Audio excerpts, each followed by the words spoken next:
versículo 28. Quando se acharam, diga: eu vou para o céu. Eu vou para o céu. E não achou, diga: eu vou também.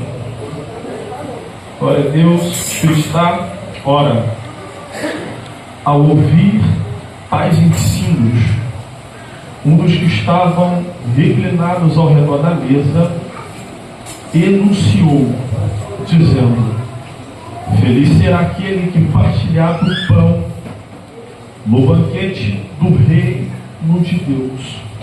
Jesus, porém, contudo, declarou: um certo homem estava preparando um notável banquete e convidou muitas pessoas.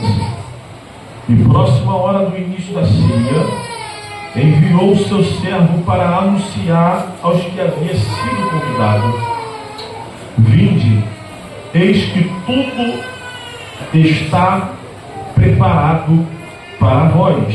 Contudo, um por um começaram a declinar com desculpas. O primeiro alegou: acabei de adquirir uma grande propriedade e preciso ir vê-la. Por favor, queira nos desculpar. O outro conviva explicou-se, dizendo: acabei de comprar 5 juntas de boi e preciso experimentá-las. Rogo-te que nos tenha por perdoado. Capítulo 15, versículo de número 28.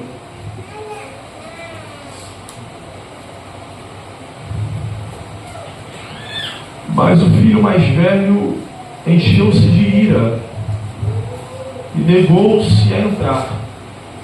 Então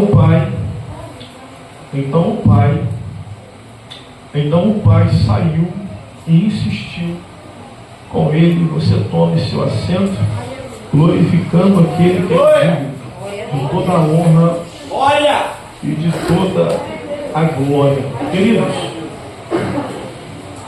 fique tranquilo, me dê apenas 25 minutos para sua atenção e eu passo o microfone a quem é direito. Quem me conhece sabe que eu não prego mais do que 25 minutos, mas eu preciso que você recline seus ouvidos para cá, a fim de receber a poderosa palavra de Deus. Desde já, quero glorificar a Deus pela vida da nossa liderança. Glória! Grato a Deus. Se eu for externar toda a minha gratidão aqui, eu vou tomar um tempo todinho. Então, Deus, Ele continue abençoando nosso pastor Eduardo Bezerra e nosso pastor Jorge dos Santos. O capítulo 15, ou melhor, capítulo 14, versículo 15, é o maior exemplo de que Cristo, Ele não curava ou não realizava milagres sem propósito. Na verdade, nenhum posicionamento de Cristo na Bíblia foi um posicionamento desproposital. Cristo, todas as vezes que Ele tinha oportunidade de curar alguém, ou de liberar a cura para alguém que precisava, Ele fazia, Ele curava, mas de forma proposital. O capítulo 14, versículo 1 afirma que Cristo está sentado numa mesa, junto com o fariseu. Assentado ele a essa mesa, é claro, é explícito em ler o texto, que está tendo algumas indagações acerca da lei, acerca da Torá. Na verdade, aproxima-se de Cristo nessa mesa de Lucas 14, um homem que era cometido pela doença de hidropsia, ou mais conhecido como um homem hidrópico. Essa doença de hidropsia aqui nada mais era do que o acúmulo de líquidos na cavidade corporal, o que lhe causava um inchaço totalmente involuntário, ao ponto de desestruturar o rapaz e tirar ele o direcionamento corporal. Cristo, por sua vez, ele recebe esse homem assentado à mesa, ele recebe esse homem próximo dele, e como todo necessitado, como todo alguém que precisa de uma cura, se aproxima a fim de receber de Cristo. Cristo, ele vai liberar a cura para esse hidrópico. Ele libera a cura e no meio da reunião, ele libera uma pergunta para quem estava sentado, e a pergunta era: é lícito curar no Shabat? Ou é lícito curar no dia de sábado? Um silêncio ecoa na mesa e ninguém tem poder e capacidade para responder a pergunta que o próprio Cristo perguntou. Então Cristo ele vai insistir com outra pergunta dizendo: é lícito, ou melhor, se porventura um jumento ou um boi de vocês caírem no poço, porventura nenhum de vocês a retiraria? Então o silêncio continua persistindo no meio do ambiente. Cristo, por sua vez, através dessa cura, ele vai quebrar, ele vai revogar uma pauta totalmente farisaica, acometida, licitada, explicada na mesa que ele estava. Então, quando Cristo ele cura esse homem, ele cura e explica o porquê que ele curou. Logo, no capítulo 14, versículo 15, que nós fizemos menção, o texto é enfático em dizer que o homem, tomando conhecimento de causa, ele vai mudar o ambiente com uma afirmação: bendito é aquele que comer o pão da mesa ou do banquete de Deus. Eu fiz questão de mencionar o capítulo 14, capítulo 15, versículo 28, porque Mateus 22 também afirma uma história semelhante, mas com um contexto totalmente diferente. Mateus 22 fala também acerca de um público que recebe um convite. Lucas 14 também fala de um público que recebe um convite. E Lucas 15 também fala de um público que recebe um convite. Então, em Mateus 22 tem um público, Lucas 14 também tem um público, e Lucas 15 também tem um público. 3 públicos, 3 convites e 3 posicionamentos totalmente diferentes. Em Mateus 22 tem um público que recebe o convite, mas não se adequa ao ambiente que lhe foi convidado. Em Lucas 14, o pessoal que recebeu o convite, eles recusaram o convite porque tinha prioridades totalmente diferentes. Em Lucas 15, o público do irmão mais velho, ele também recebe o convite, mas tomado de um ego totalmente quebrado. Ele recusa aceitar o convite porque ele não queria celebrar o retorno do seu irmão mais novo. Então, essa mesa, esse banquete aqui, ele é colocado em pauta nos 3 textos. Só que o que eu preciso te afirmar é que o banquete em que Deus ele instaura aqui no capítulo 14 em forma de parábola, ele não inicia nos evangelhos, ele inicia em Gênesis capítulo de número 2. A mesa de Deus não inicia no Gólgota, a mesa de Deus não inicia na cruz do Calvário, a mesa de Deus não inicia no Getsemane ou no Getsemane. A mesa de Deus ela inicia em Gênesis capítulo de número 2, quando o próprio Deus ele vai inaugurar o jardim com Adão e vai colocar ele assentado em uma mesa para manter um relacionamento com ele. Logo aqui, eu preciso te conscientizar que Deus ele não te criou somente para ficar sentado nessa cadeira olhando para a cara do pastor, olhando para a cara do pregador, vim para o culto só para dar glória. Não, Deus não te criou somente para glorificar o nome dele. Contrapartida disso, irmão, olha para mim aqui. Deus ele não depende do meu e do seu glória. Se você der glória, ele continua sendo Deus. Se você não der glória, a santidade dele continua intacta. Até porque, irmão, se tem um lugar que não tem silêncio, esse lugar se chama céu. Prova Isaías capítulo 6, versículo de número 1. E no ano em que morreu Reusias, eu vi o Senhor assentado sobre um alto e sublime trono, e o seu séquito cobriu o templo, e acima do seu trono tinha serafins que clamavam um para o outro, dizendo: Ele é santo, Ele é santo, Ele é santo, e toda a terra está cheia da sua glória. Enquanto tem gente aqui de boca fechada, Apocalipse capítulo 4, versículo 8, neste exato momento, existem 24 anciões que tiram a coroa, glorificam o nome dele, irmão, não sei se você veio para glorificar o nome dele, mas eu não vou perder para velhinho, eu vou glorificar. Eu vou glorificar o nome dele.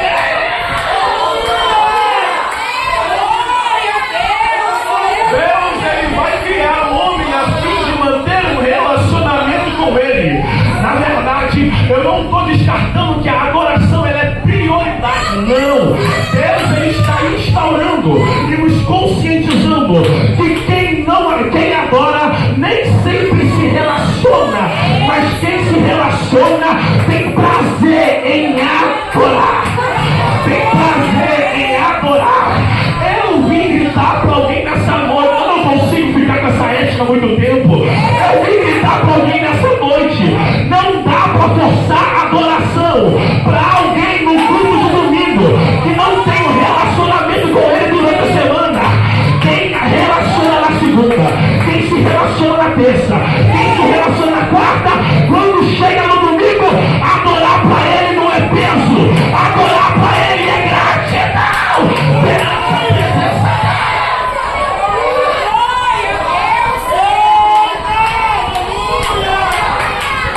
Na verdade, irmão, eu preciso te explicar a metodologia do culto de Deus.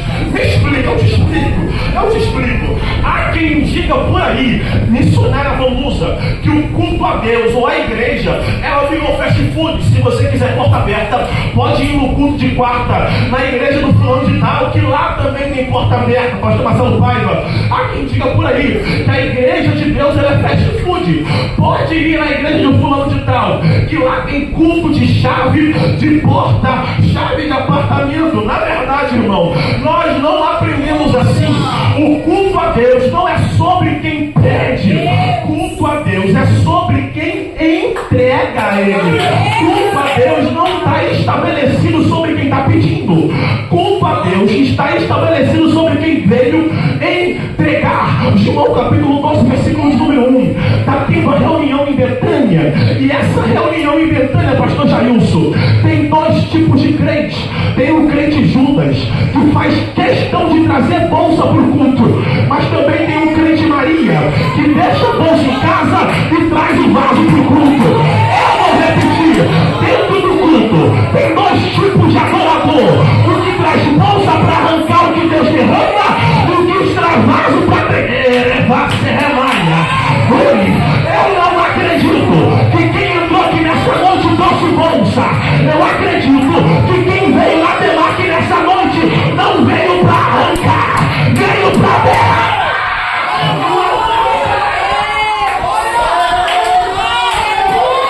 Olha para mim. Se Judas, ele dirigisse a campanha, a tema da campanha dele é bolsa cheia e vaso vazio. Se Maria dirigisse a campanha, o culto dela seria bolsa vazia, mas vasos transbordando, vaso transbordando, vaso transbordando, vaso transbordando, vaso transbordando. Você trouxe bolsa ou trouxe vaso? Você trouxe bolsa ou trouxe vaso? Não acredito, não. Tinha que ser um pecado alguém entrar num culto como esse. Pro Deus que curou, salvou, deu um banho de sangue, tirou do chiqueiro e não tem motivo para glorificar. Pelo amor de Deus, faz aquele barulho do diabo.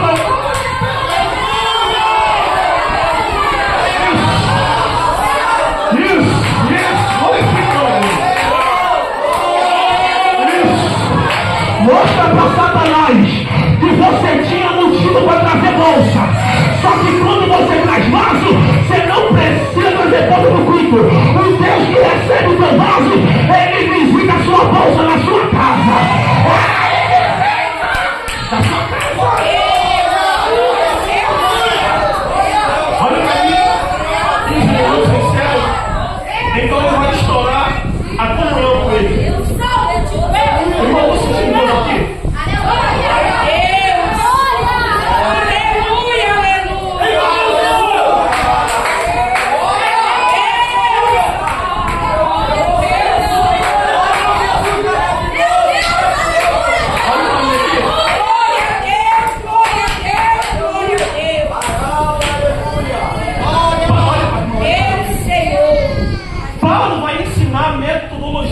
Qual? Romanos capítulo 12, versículo número 1. Apresentai-vos os vossos corpos como sacrifício vivo. Apresentai-vos os vossos corpos como sacrifício vivo. Olhe para mim e eu te explico que o nosso culto não é sobre quem arranca, é sobre quem devolve. Paulo ele escreve Romanos 1, Romanos 2, Romanos 3, até o capítulo 11. Ele vai afirmar os benefícios que Deus tinha para a igreja. A eleição através da graça, a declaração de fé através da cruz.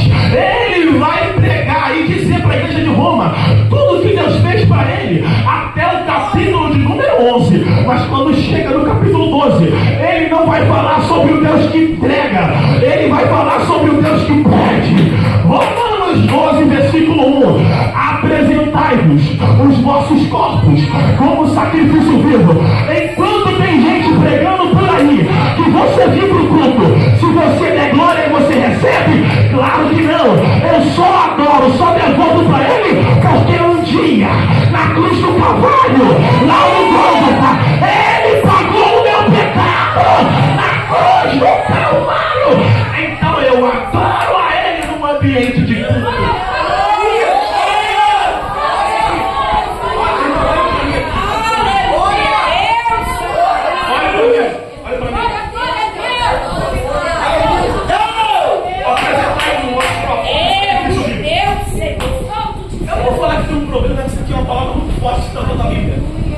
Mas tem uma incógnita aqui no capítulo 1, versículo de número, parte B do texto. Apresentai-vos os vossos corpos como sacrifício vivo. Como sacrifício vivo. No Antigo Testamento ou na lei, todo sacrifício perfeito ou entrega perfeita, o sacrifício tinha que morrer no altar. Então o culto seria entregue ou o culto seria recebido. Mas na nova aliança, o sacrifício que Paulo prega aqui é só um sacrifício vivo. Mas por quê? Charles Spurgeon vai afirmar que tem um problema no sacrifício ser vivo. É que toda vez ele vai insistir em correr para o altar. Meu Deus! O problema do sacrifício ser vivo é que quando o altar exigir santidade, ele não quer vir para o culto. Opa!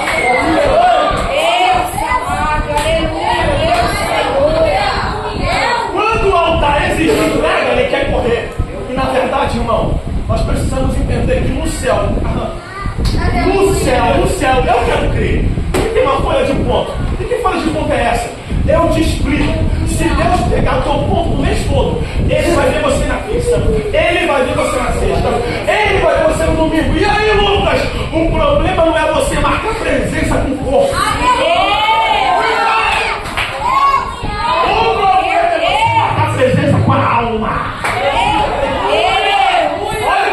Então Paulo ele vai escrever essa entrega, essa devolução marcada por um sacrifício vivo. A insistência em dizer sobre o sacrifício vivo é porque tem um grande problema na igreja presente. É que eles acham que morrer para Deus é só entregar. Não. Na verdade, quando você vem como sacrifício vivo, Ele não quer que o seu corpo morra, Ele quer que o seu ego se destrua. É por isso que tem gente que entra no culto e o culto não é recebido. Por quê? Porque ele vem com o corpo, mas não vem com o coração. Então olha para mim aqui, ó, para resumir. O texto diz que Deus ele vai instaurar. Olha para mim, a primeira mesa, irmão, olha para mim aqui, por favor. A primeira mesa da comunhão ou da primeira refeição foi inaugurada em Gênesis. Eu te provo. Parece que eu vejo Deus pegando Adão, colocando Adão sentado num tronco, pegando um cardápio para Adão e dizendo: Adão, aqui nesse cardápio tem frutas cítricas, frutas doces, frutas amargas. Você tem uma gama de escolha para você fazer. Come o que você quiser. Parece que eu vejo Adão olhando para o Senhor: Senhor, e se eu sentir sede? Se você sentir sede, Adão, fique tranquilo, que eu cerquei o jardim com 4 refúgios diferentes. Para onde? Se tu for para a direita, tem o rio Pison. Se tu for para a esquerda, tem o rio Gion. Se você for para frente, tem o rio Eufrates. E se você for para trás, tem o rio Tigre. Adão, você não tem motivo para poder buscar fora, porque eu já coloquei lá de dentro. Ele vai, obrigado. Deus ele vai cercar Adão de abundância. Aqui começa o problema. Por quê? Porque antes de Deus dar uma ordem restritiva para ele iniciar a dele, Ele vai dar uma ordem generosa. Me prova! Gênesis 2, versículo 16. Marcelinho, Lucas diz: comerás livremente de toda a árvore que está no meio, de toda a árvore que está no versículo 17. Porém, da árvore da ciência, do conhecimento do bem e do mal, essa não tocar. Antes de Deus dar uma ordem restritiva para Adão, Ele dá uma ordem generosa para ele. Adão, eu te cerco de abundância para você não ter motivo. Eu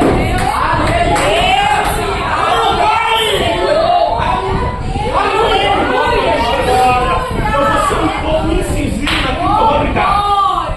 A expressão comerás livremente no hebraico, eu não sou hebraísta ainda não, mas se Deus quiser, a expressão comerás livremente nos dá uma conotação de comerás abundantemente. É Deus dizendo para Abraão: não preciso tocar no que eu te proibi, porque o que eu te entreguei é suficiente para você sobreviver.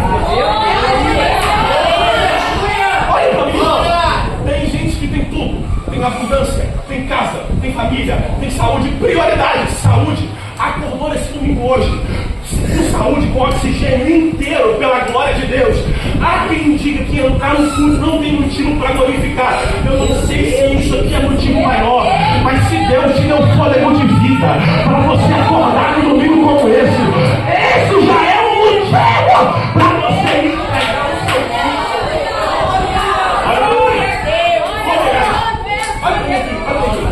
Por que acreditar na promessa de Deus?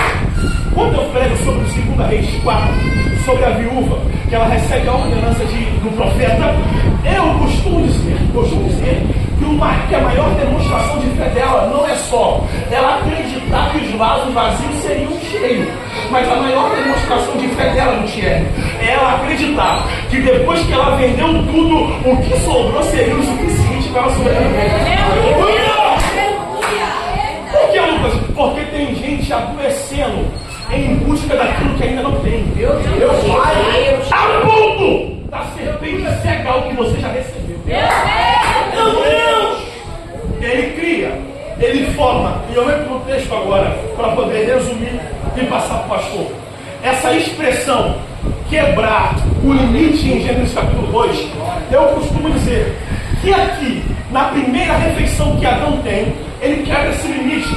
Ao ponto de eles saírem da mesa da comunhão e ser colocado para fora do jardim. Só que Deus, ele vai instaurar, ele vai ter que recalcular a rota de Adão. Qual? Entregando um novo caminho para ele poder voltar para a mesa da comunhão. E agora olhe para mim aqui, irmão, porque isso aqui é muito forte. E qual o caminho que Deus ele vai instaurar? De Gênesis até os Evangelhos, Marcelinho, você não vê Deus dando um caminho, você vê Deus mostrando o caminho. Eu te provo e te mostro que caminho é esse. Gênesis capítulo 3, versículo 15. E da semente da mulher nascerá o caminho. O caminho. Gênesis 22. E Abraão disse: Deus proverá para si o cordeiro, o caminho. Isaías diz: e da virgem nascerá um menino que se chamará Emanuel, o caminho. Só que agora, de Gênesis até os Evangelhos, Deus mostra. Só que quando chega no Evangelho, Deus não mostra, ele entrega o caminho. João capítulo 14, versículo 1. Jesus olha para o discípulo e diz: eu vou para o Pai preparar a morada. Tomé olha para ele e diz: Senhor, e quem vai nos mostrar o caminho? Ele olha para o arrepiado, irmão. Ele olha para Tomé e diz: eu sou o caminho, a verdade e a vida, e ninguém volta para a mesa.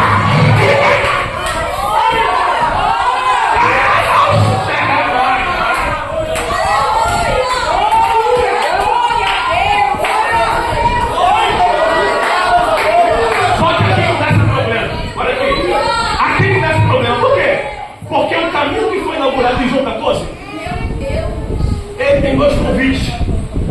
Eu estou dando contexto, irmão. Isso aqui me custou um pouquinho, mas vamos lá. Glória a Deus. Ele instaura o caminho em João 14. Só que os mesmos convites que Cristo vai falar em João 14, Aleluia, ele está instaurado no próprio Cristo. Por quê? Porque no Oriente Médio afirmava-se que quando fosse fazer uma festa, tinha que ter dois convites. O primeiro era para você confirmar a presença. O segundo é no que no dia do banquete ele vai te chamar. Dois convites. Cristo já falou acerca desses dois convites.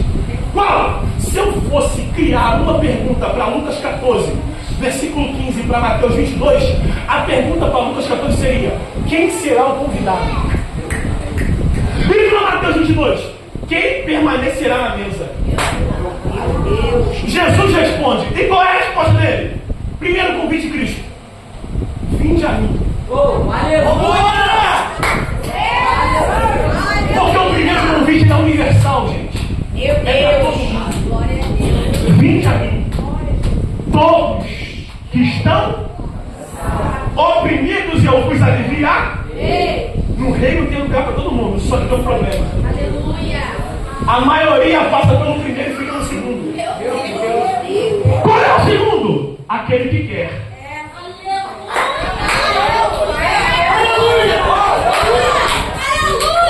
Viva após mim.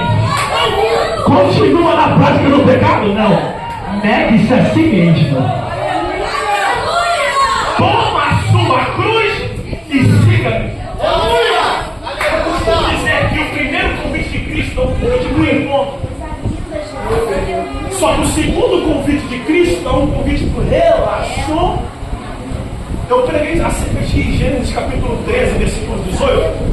E eu preguei uma mensagem acerca de que encontro é diferente de relacionamento.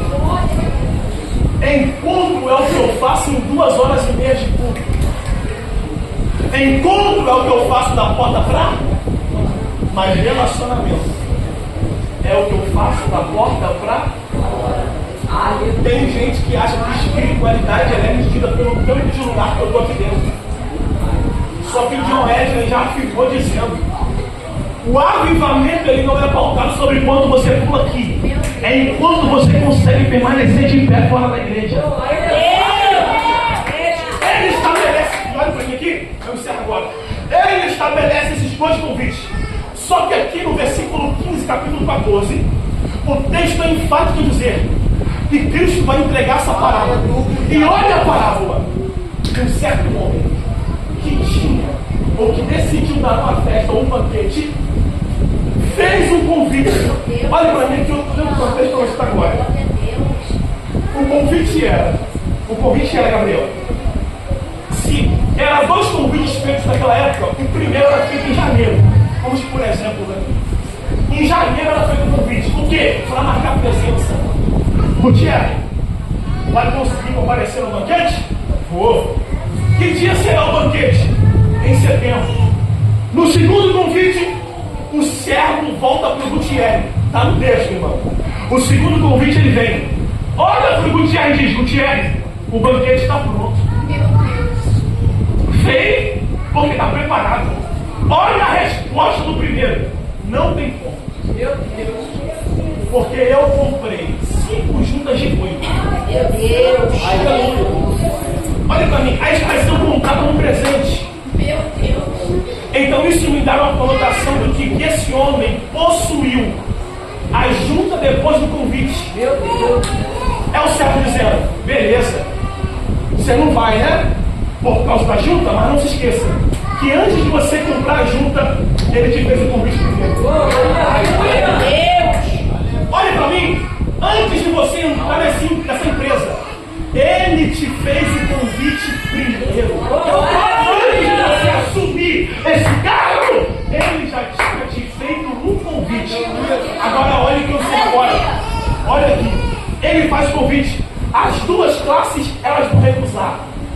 Parece que eu vejo esse servo voltando para a ceia, olhando para o dono da festa, cancela a festa, cancela a alimentação, cancela os garçons. Por que, servo? Porque os que eram privilegiados não aceitaram. Meu Deus. Eita, Jesus! Só esse servo, irmão, não era esse senhor não era o senhor comum. Olha a frase dele: vai nas vielas, aleluia, nos gregos, faz o convite. Parece que eu vejo Cristo olhando para os discípulos dizendo: já que os judeus não me quiseram,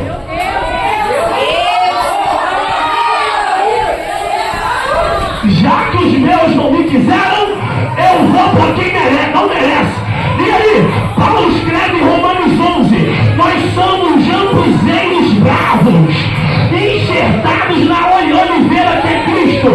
Já que os inteiros não queriam, eu vou atrás dos quebrados, eu vou na São Simão, eu vou na caixa d'água, eu vou e resgato para minha glória.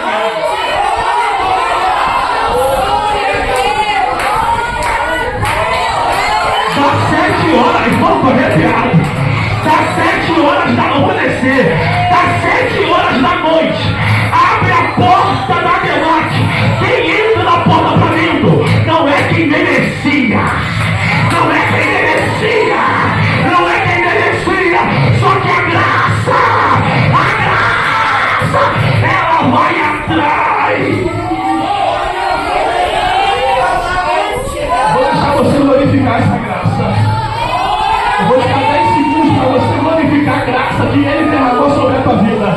Glorifica o nome dele. Glorifica o nome dele. Glorifica o nome dele. Glorifica o nome dele, irmão. Pastor disse aqui no culto de sexta: não é vergonha pedir para a glória. Ah, tem gente que olha, pastor Marcelo, e diz: eu só dou glória se eu sentir arrepio. Eu só dou glória se eu sentir ele passar.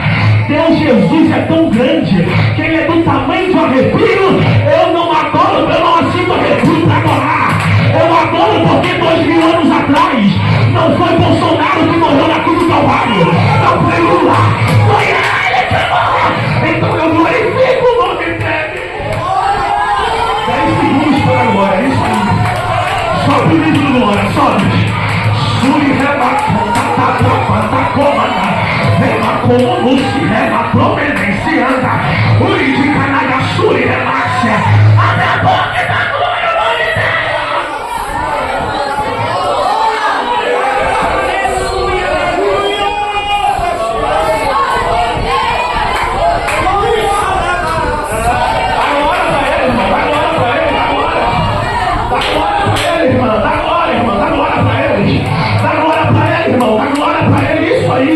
Quebra essa ética falsa que você estabeleceu sobre você. Dá glória pro nome dele. Dá glória pro nome dele.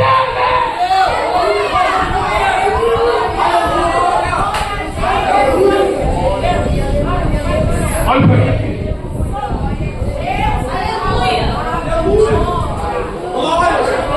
Eu sou prova vivo que a graça está.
Ele não me vê com crack na mão, ele me vê com microfone na mão, papi da outra, ele dizendo: ele salva, ele salva. Abre a boca e glorifica.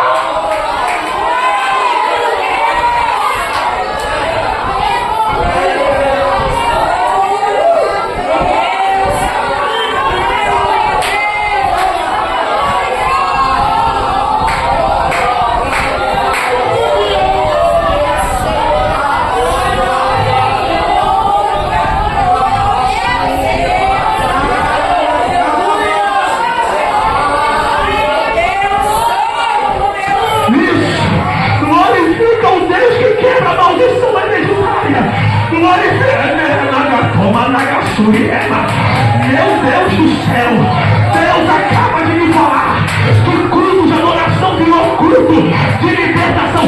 Enquanto eu estou pregando aqui, o Senhor me disse: Lucas, fala para a minha igreja que eu estou quebrando maldição hereditária agora. Quero agora, Jesus.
Continua, irmão, continua.